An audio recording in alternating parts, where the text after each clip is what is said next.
You tap your phone against a machine. A coffee appears. You didn't think about it. You didn't question it. A number on a screen went down, and a stranger handed you a warm cup in exchange.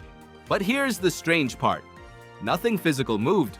No gold, no cows, no shells. Just a shift in a database somewhere, agreed upon by systems you will never see. And you trusted it completely. The real answer is far stranger than you think. For most of human history, you were told a simple story about money. Before coins, before paper, before banks, humans bartered. You had chickens, your neighbor had shoes.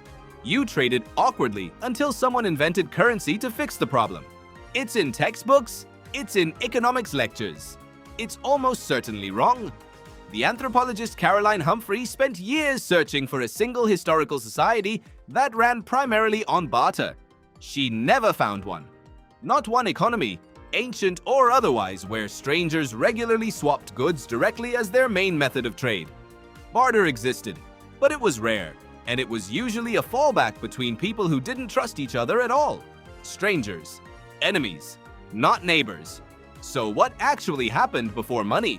Something closer to memory than exchange. In small communities, people didn't trade goods on the spot. They remembered. You gave your neighbor grain this season. He owed you something, someday, unspecified. Maybe labor, maybe a favor, maybe nothing at all if times were hard for him. This wasn't barter. It was debt. It was obligation. It was trust, tracked in the human mind, inside a community small enough that everyone could remember who owed what.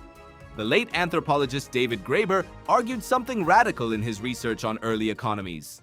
Money wasn't invented to replace barter. Money was invented to formalize debt. Once communities grew too large for memory alone to keep track of who owed whom. You couldn't trust your gut anymore. You needed a record. Clay tablets, notched sticks, knotted cords. These were some of humanity's first ledgers, long before coins existed. Ancient Mesopotamian temples kept detailed clay records of grain owed, silver owed, labor owed. The economy ran on obligation, written down. Notice something. The record came before the metal. You probably assume money means coins first, ideas second. It's the opposite. The idea of tracked value came first. The physical object came later as a convenient stand-in for something abstract. So why did coins show up at all? Because trust breaks down at scale. A ledger works when everyone knows everyone, but once trade stretched across cities, across strangers, across enemies who would never meet twice, you needed something that carried its own trust. Something valuable enough, rare enough, and durable enough that nobody needed to know your name to believe it was worth something. Gold and silver fit that gap perfectly. Not because they're inherently magical, because they're scarce, they don't rot, and they're hard to fake convincingly. A stranger 1,000 miles away could accept your coin without knowing a single thing about you. Here's the twist though. Even gold wasn't really the point. The historian Jack Weatherford, who studied the deep history of currency, described how what actually mattered wasn't the metal itself. It was the symbols stamped onto it. A lion, a king's face, a city seal. That stamp was a promise backed by an authority bigger than any individual trader. You weren't trusting the gold. You were trusting the empire behind it, which means money was never really about value sitting inside an object.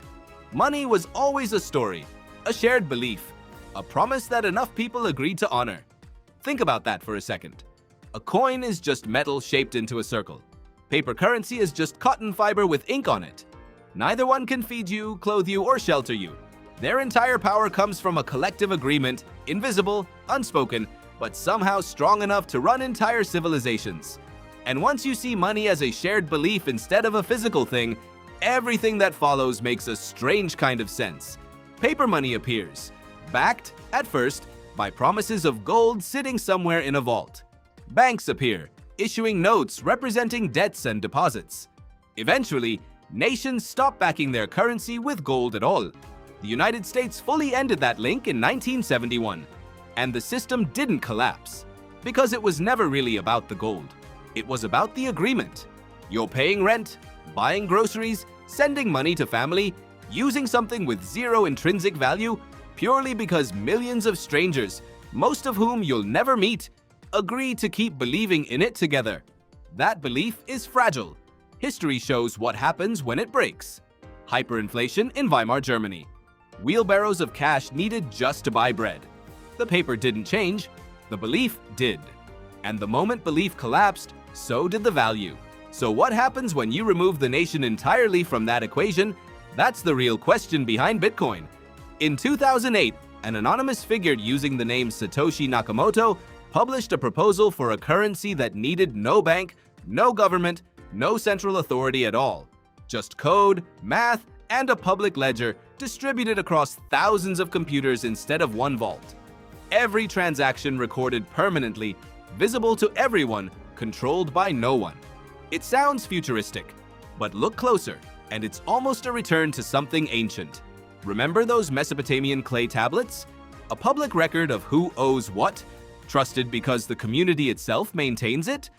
Bitcoin's blockchain does something eerily similar, just encrypted, decentralized, and running on servers instead of clay. Humans keep circling back to the same core idea.